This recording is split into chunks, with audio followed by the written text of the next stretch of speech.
Czy menopauza sprawiła, że czujesz się wyczerpana? Jeśli bezsenność, wahania nastroju i stres przejmują kontrolę, wypróbuj ashwagandę. Ta roślina znana od tysięcy lat w medycynie ajurwedyjskiej zdobywa teraz również potwierdzenie naukowe. W dzisiejszym filmie opowiem o korzyściach płynących ze stosowania ashwagandy, a także o tym, na co należy zwrócić uwagę. Bazując na wynikach badań klinicznych oraz najnowszych przeglądach naukowych, spróbuję przybliżyć, jak ta roślina może pomóc kobietom po menopauzie. Jednym z najczęstszych problemów, z jakimi mierzą się kobiety po menopauzie, są wahania nastroju, niepokój oraz problemy z koncentracją. Stres oksydacyjny i zaburzenia hormonalne mogą prowadzić do przewlekłego napięcia i trudności w radzeniu sobie z codziennym stresem. Badania wykazują, że ashwaganda pomaga regulować poziom kortyzolu, tzw. hormonu stresu,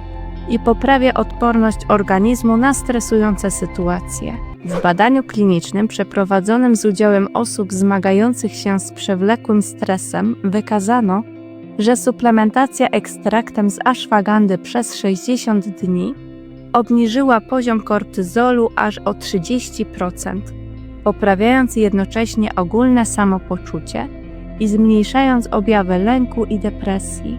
Ponadto badania na modelach zwierzęcych sugerują, że składniki aktywne ashwagandy, witanolidy, mogą działać podobnie do leków przeciwdepresyjnych, wpływając na regulację neuroprzekaźników w mózgu. Ashwaganda może być zatem naturalnym sposobem na poprawę nastroju i większą odporność na stres dla kobiet po menopauzie, które często zmagają się z uczuciem zmęczenia psychicznego i rozdrażnieniem. Bezsenność to częsty problem, który pojawia się w okresie okołomenopauzalnym. Zmiany hormonalne mogą wpływać na regulację cyklu snu i czuwania, powodując trudności z zasypianiem oraz częste wybudzenia w nocy. W badaniu klinicznym przeprowadzonym z udziałem osób cierpiących na przewlekłe problemy ze snem, suplementacja ekstraktem z ashwagandy przez 10 tygodni znacząco poprawiła jakość snu, zmniejszyła liczbę nocnych wybudzeń i wydłużyła fazę regeneracyjnego snu. Dodatkowo ashwaganda działa uspokajająco i wyciszająco na układ nerwowy. Ashwaganda posiada silne właściwości przeciwzapalne oraz antyoksydacyjne. W jednym z badań wykazano, że jej aktywne związki, w tym witanolidy, mogą obniżać poziom prozapalnych cytokin, takich jak interleukina 6 czy TNF-alfa. Dzięki temu roślina ta może pomagać w zwalczaniu przewlekłego stanu zapalnego, który często towarzyszy procesom starzenia oraz może przyczyniać się do rozwoju wielu chorób przewlekłych.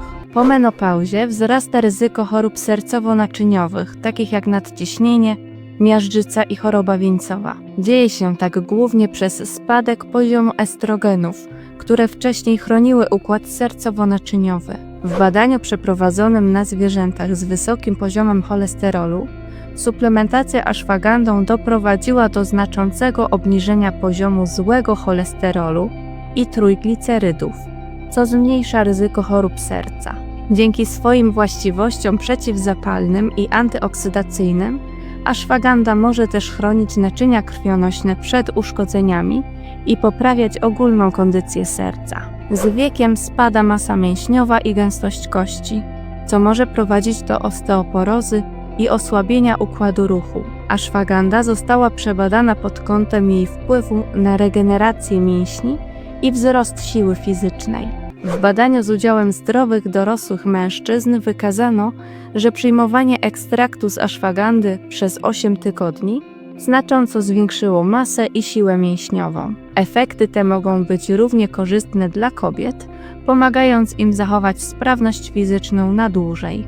Dodatkowo, ze względu na swoje działanie przeciwzapalne, ashwaganda może zmniejszać bóle stawów i wspomagać leczenie osteoporozy. Menopauza często wiąże się z wolniejszym metabolizmem, co może prowadzić do przyrostu masy ciała. Badania wykazały, że ashwaganda może wspierać metabolizm poprzez regulację poziomu hormonów tarczycy. W badaniu klinicznym z udziałem pacjentów z niedoczynnością tarczycy suplementacja ashwagandą przez 8 tygodni znacząco zwiększyła poziomy hormonów T3 i T4, przy jednoczesnym obniżeniu poziomu TSH. Może to być szczególnie ważne dla kobiet po menopauzie, które zmagają się z osłabioną funkcją tarczycy i spowolnionym metabolizmem. Coraz więcej badań wskazuje, że ashwagandha może chronić mózg przed procesami neurodegeneracyjnymi. W jednym z badań wykazano, że związki obecne w ashwagandzie potrafią hamować agregację beta-amyloidu,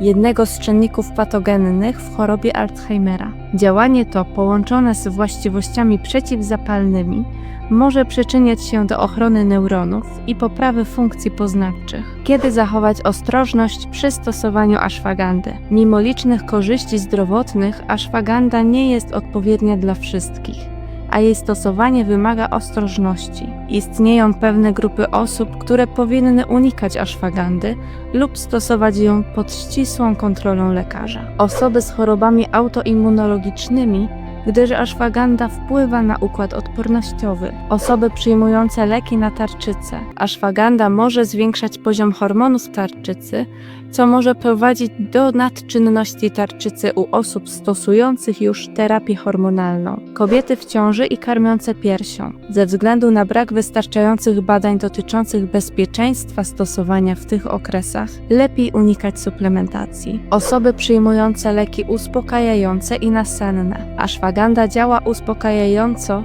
i może wzmacniać działanie leków o podobnym działaniu, prowadząc do nadmiernej sedacji. Osoby zmagające się z niskim ciśnieniem krwi. Ashwagandha może dodatkowo obniżać ciśnienie krwi, co u osób z hipotensją może prowadzić do zawrotów głowy czy osłabienia. Dodatkowo w niektórych przypadkach mogą pojawić się łagodne skutki uboczne, takie jak dolegliwości żołądkowe, nudności czy senność, szczególnie przy stosowaniu wysokich dawek.